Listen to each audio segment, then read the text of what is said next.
12 months unlike any other. So many have passed on, and so many are still feeling the effects this virus has taken on our lives, even without contracting it. 13 on Your Side looks back, how far we've come, where we've been, and where we're going. A special 13 on Your Side investigation.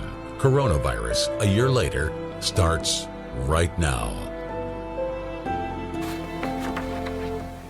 Good evening and thank you for joining us for this special edition of 13 on Your Side. I'm Christian Galeno. 1 year after coronavirus first arrived in the desert Southwest, more than 35,000 have contracted the virus in Yuma County. And sadly, the virus has claimed more than 800 lives. 13 on Your Side's Cody Lee has been following the pandemic since the very beginning. He looks back at a past year that affected virtually every aspect of our daily lives. Good evening. It's something none of us have seen in our lifetimes, a global pandemic that spread sickness, claimed lives, and brought economic hardship to the country, the state, and the entire desert Southwest. Coronavirus arrived in Arizona at the end of January. That's when state health officials confirmed a Maricopa County man had tested positive for the virus after returning from a trip to Wuhan, China. 2 months later, Yuma County confirmed its first case. The patient, a Marine from Marine Corps Air Station, Yuma. 11 other Marines also tested for the virus. The base went into lockdown. By April 1st, 13 people in Yuma County tested positive for COVID-19 in total, 1,400 statewide. Governor Doug Ducey was prepared to shut the state down. He issued executive orders restricting restaurant service and closing bars, gyms, and hair salons. Ducey also issued a mask mandate, but when Yuma County followed suit, the sheriff declined to enforce protocols. The spread of COVID touched every aspect of life in Yuma County. Coronavirus cost tens of thousands of Arizonans their jobs. The federal government boosted unemployment payments to help people bridge the gap. On the other hand, people who either lost their job or were unemployed received $600 in benefits from the federal government, on top of the $240 sent weekly by the state. More and more people started contracting the virus, and on April 13th, the Yuma County Public Health District announced local community spread cases of coronavirus where the source of the infection was unknown. And that's why it really means that we're talking still about staying home for Yuma County. The county responded by boosting testing, bringing in cutting-edge tests from the University of Arizona. Arizona State would later contribute a revolutionary saliva test to fight to screen the public. By the end of April, new cases approached 100, but the virus claimed only 1 death. At that time, no one could predict how high those numbers would climb. By the beginning of May, they were hosting testing blitzes in partnership with local clinics. Testing overall has been very slow to come to Yuma County. New cases climbed with increased testing. On May 8th, Governor Doug Ducey took action, extending a stay-at-home order. But while he urged people to stay home and stay safe, he also opened a window for small businesses in danger of closing their doors. Ducey announced restaurants, salons, and gyms could all begin offering limited inside services. We're excited to see everybody back in here in the chairs, getting, everybody beautiful. Just overwhelming with just all the different rules and regulations we've been implementing with. By May 18th, cases would surpass 400 with 5 deaths. They continued to climb as testing ramped up in the county. On May 24th, cases had grown by 200 plus, paving the way for a devastating summer. The county saw its largest single-day spike in coronavirus patients since the start of the pandemic. Yuma County has now reached 2,000 coronavirus cases. By mid-June, masks became mandatory across Yuma County. Yuma Regional Medical Center began feeling the strain. Hospitalizations skyrocketed in June and July. The pandemic forced a search for staff as more and more coronavirus patients arrived needing critical care. Finally, a helping hand for the hospital from the federal government.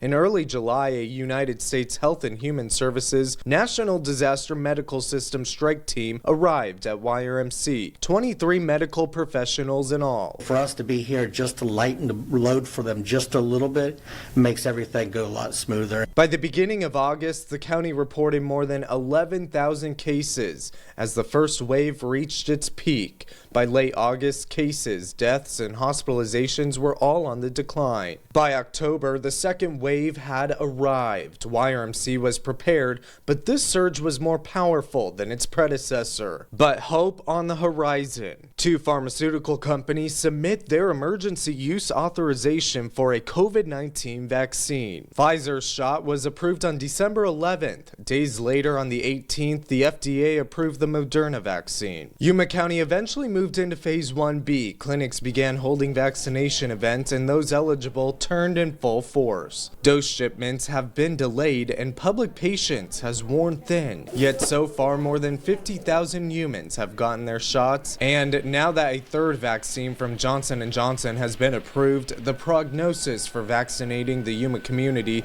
is looking much better. Now, until everyone gets their shot, local health leaders encourage and urge the public to continue playing it safe, wearing a mask, practicing social distancing, and of course, washing your hands. Reporting in Yuma, I'm Cody Lee for 13 on Your Side. Cody, thank you very much for that. We'll continue in our coverage of the local impacts of the coronavirus. 13 on Your Side's Alexandra Rangel has more on Imperial County's first 12 months of battling the virus. A year like no other. Who could have imagined the world would come to a halt like it did? Today we're taking a look back at some of the events that happened since the pandemic began. March 16, the day that California came to a standstill. Imperial County restaurants shut down, schools closed, church services were canceled. Everything that once was, all of a sudden was stripped away with the deadly virus looming. I do understand people wanting kids back in school. I understand the president wanting kids back in school. We want kids back in school, but we also need to do it in a safe way.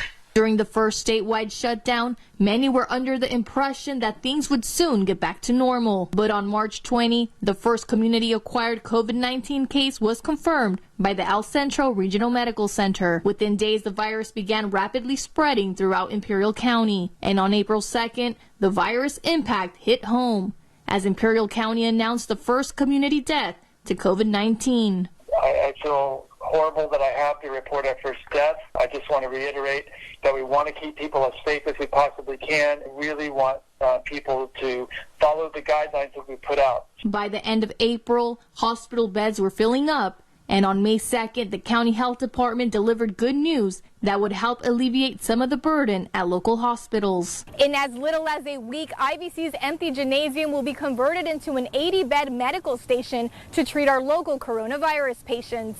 The state health department sent all the hospital equipment needed to run the alternative care site, from hospital beds to oxygen tanks to a team of doctors and nurses. But all that help wasn't enough. On July 16th, we learned that local hospitals were at a tipping point. Cases continued to surge and hospital beds filled up, leading to nearly 600 patient transfers to out-of-county hospitals. By October, it was clear that COVID cases were continuing to surge. And on October 16th, the city of Imperial decided to go against California's health order and cut local restaurants a break, allowing them to reopen and preserve their business. We don't believe stage 4 businesses need to wait 4 more months to have a chance to get open, or if we're lucky. They can't do it anymore. We believe that we should be able to move right now with common sense precautions. Meanwhile, for businesses down at the border, things weren't looking so good. On November 19th, restrictions for non-essential travel were extended once again for the U.S.-Mexico border. Without the border, we can't do nothing. For me, I will close, definitely.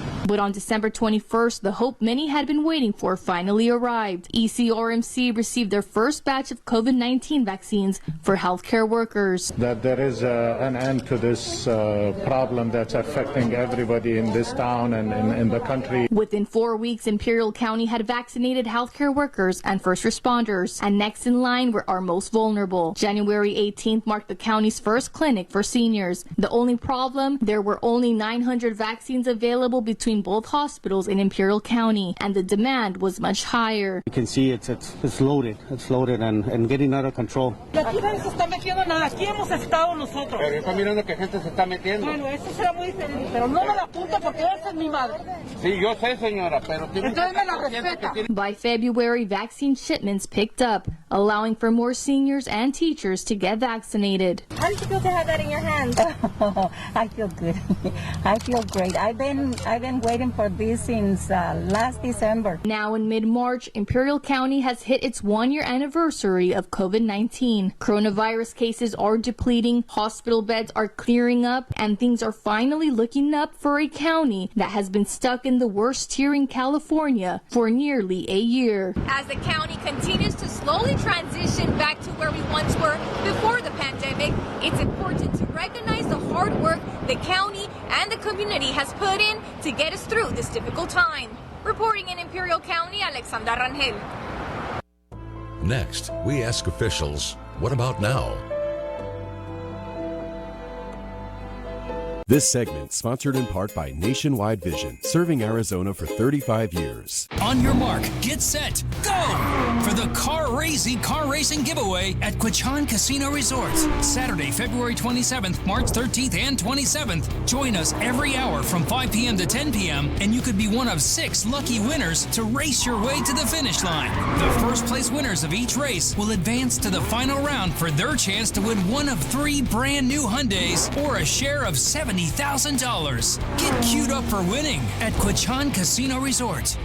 Looking to buy a car, but you don't know where to begin? Lucky for you, the answer is in the palm of your hand. Shop hundreds of new and certified pre-owned vehicles at RogersandRogersToyota.com. Looking to trade in or sell your car? Get a fast appraisal of your vehicle with just a few clicks. Soon, you could be driving home in a 2021 Camry for only $173 a month, or this 2021 Corolla for only $116 a month. Find these deals and more at RogersandRogersToyota.com. When it comes to what's best in a mattress, Springs. memory foam, Springs. foam. Denver Mattress says, why not both? Introducing the Doctor's Choice Hybrid with the cooling full-body comfort of gel memory foam and pocketed coils featuring Boss technology. All packed in this easy-to-manage box. Choose from the luxury firm, Plush, and Eurotop. And rest easy knowing it's backed by our 365-night better sleep guarantee. The Doctor's Choice Hybrid, exclusively at Denver Mattress. Coronavirus, a year later, is back. Well, it's been an uncertain 12 months, both in Yuma and in Imperial County. What we do know is that cases are starting to go down and the vaccine continues to give hope to many locals. 13 on your side's April Hedinger tells us where we are now in terms of COVID recovery. We have come a long way since the pandemic first hit. Both Yuma County and Imperial County battled through 2 major COVID spikes. However, with vaccines on the way and downward trending cases, this is bringing hope to many residents in 2021. Our numbers, as far as positive cases go, have trended downward. And that might be a factor of, in fact, maybe our cases are trending downward, or it might be that less people are getting tested. And again, people that seek testing are more likely to be exhibiting symptoms, or they know they've had a known exposure. Testing has been slightly overlooked in the last few weeks. Across the county, we have seen a decrease in people getting tested. And I think part of that is due to the fact that the focus has honestly shifted to vaccination. Both Yuma and Imperial County are still in the priority 1B group because of limited supply. If we had unlimited doses of vaccine available, the entire community probably would have been vaccinated already, but we don't have that. Imperial County has frequently been hosting vaccine clinics in different areas of the county based on available supply. Yuma County was faced with a difficult trial and error, with many in the older age group frustrated with the phone lines and minimal appointments. And it works really well for the people that get through.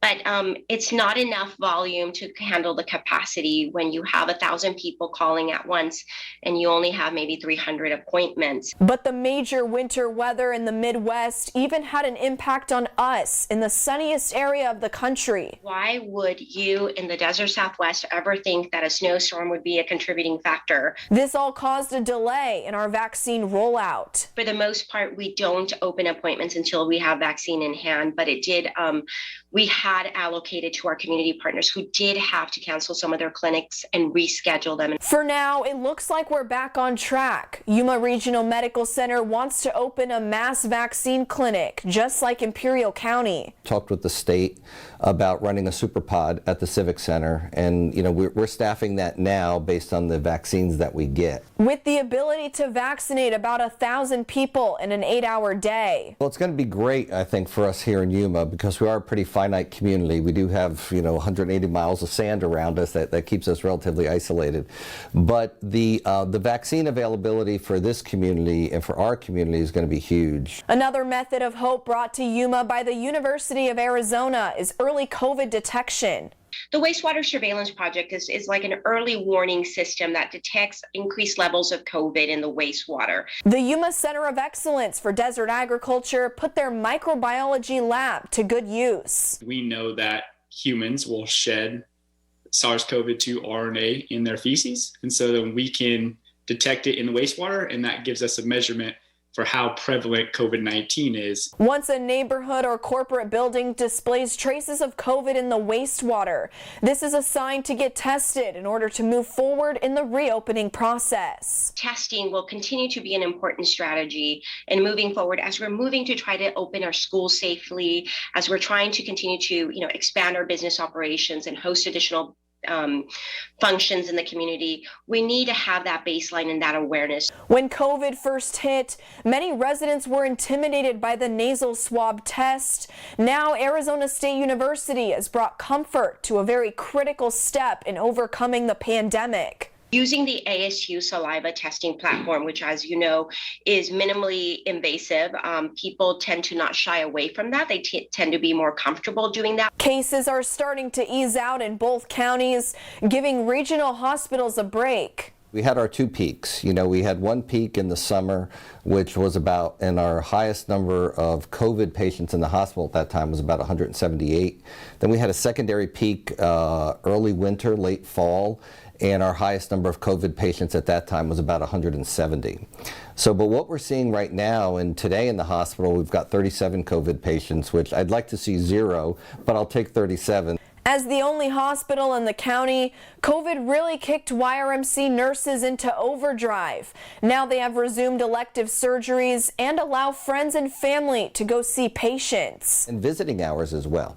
It's been very hard for families to not visit their loved ones in the hospital, to not have that contact, because healing is not just physical healing, it's mental and emotional healing as well. Patients can have 1 visitor a day and can allocate 2 designated visitors. Overall, the vaccine is giving hope to many humans, but the hospital advises residents to not let their guard down yet. We should be able to vaccinate the entire community in a relatively short period of time, which will really put the community in a great position. Businesses can be back opened up, and in terms of masking, we don't really know where that is yet. We'll have to see what the CDC, what their advice is, but I would continue to urge people to remain vigilant, even though we are on this downswing. Masks will continue to be recommended by the CDC, and Dr. Anthony Fauci says we may even need to wear masks through 2022.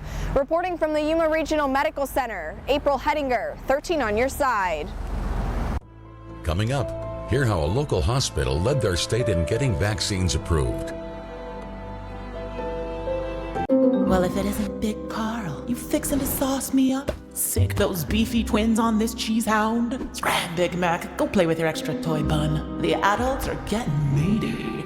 Hurry to Carl's Jr. for the Big Carl. Feed your happy. Coronavirus, a year later, is back.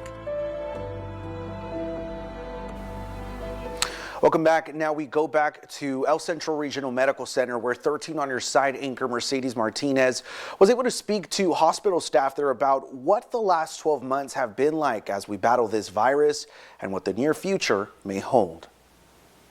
And now I'm joined today by Chief Executive Dr. Adolph Edward, Emergency Department Director Judy Cruz, and ICU Director Iran Villarreal. Thank you all for being here. I'd like to start by asking, what was the reaction this time last year when we first heard of the COVID-19 outbreak?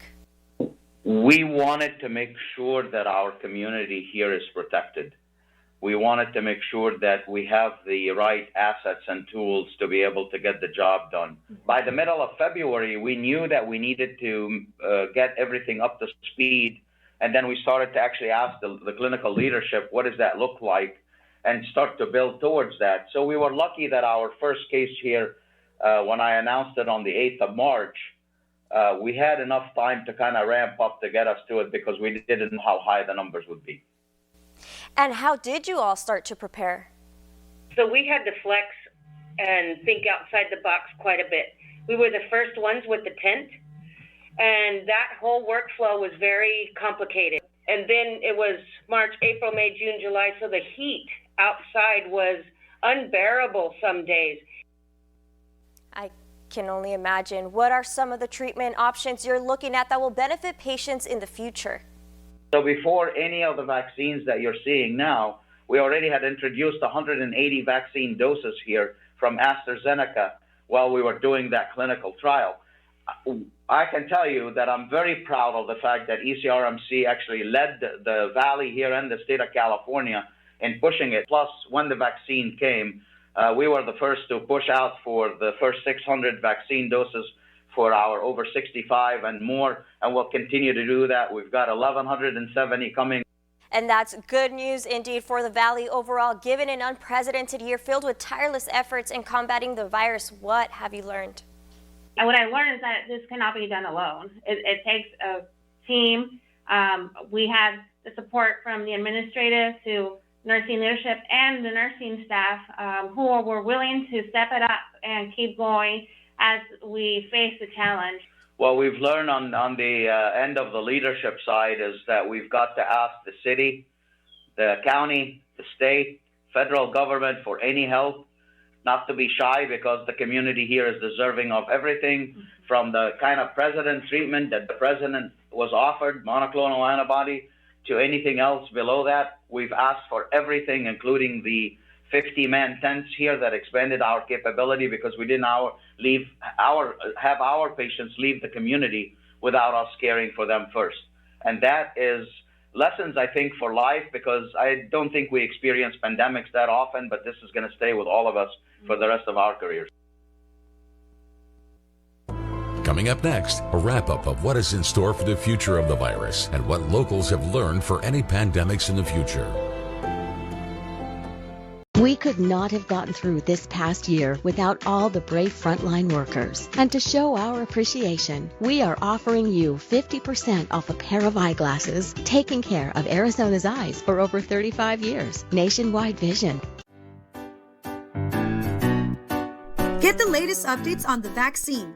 Visit the Imperial County Public Health Department's COVID-19 vaccine page, where you can find information on allocations, clinics, frequently asked questions, and other vaccine providers, and when it's your turn to get vaccinated. Visit icphd.org/COVID-19 vaccine and follow us on social media.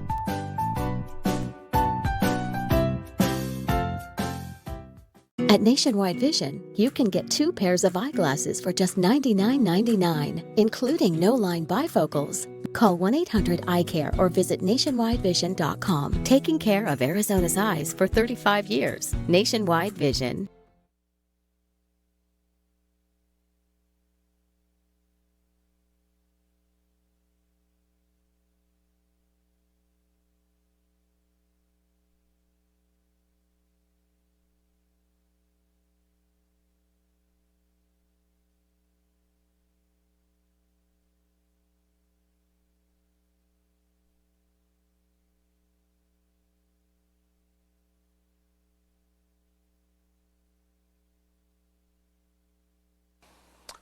Welcome back. Well, Yuma County definitely saw quite the year, but what was it like for the one spearheading a whole health department during a pandemic?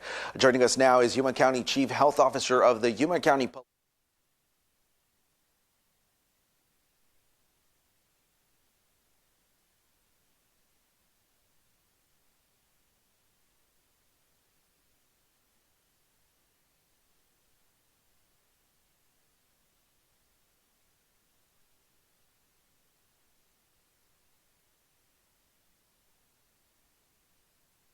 Coronavirus, a year later, is back.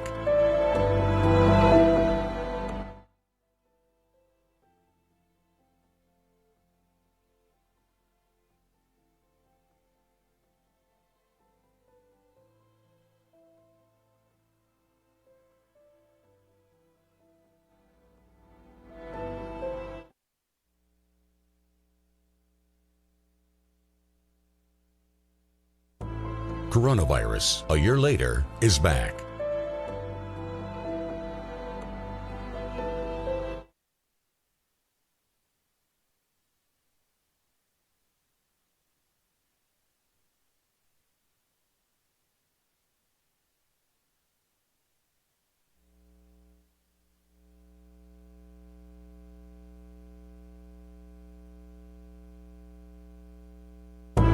Coronavirus, a year later, is back.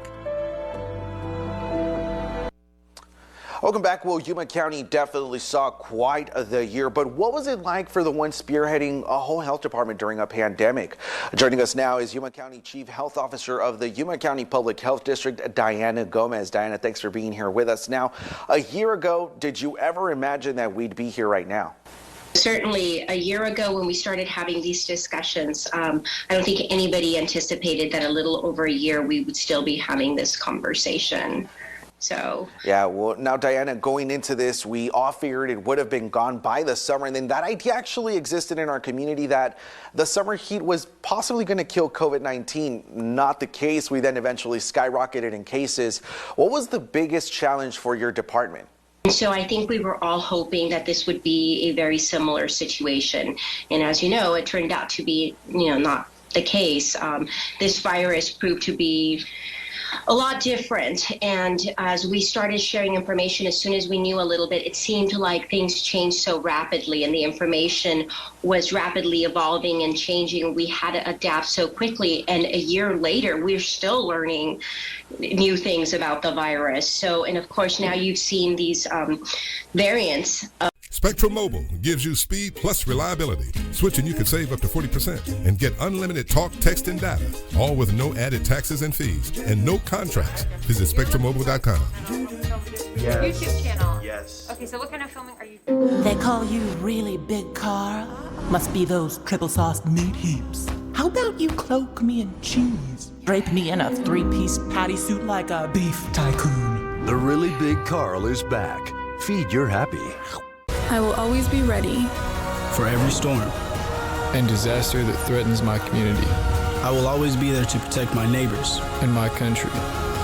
We are the Army National Guard. Visit NationalGuard.com to learn more about part-time service.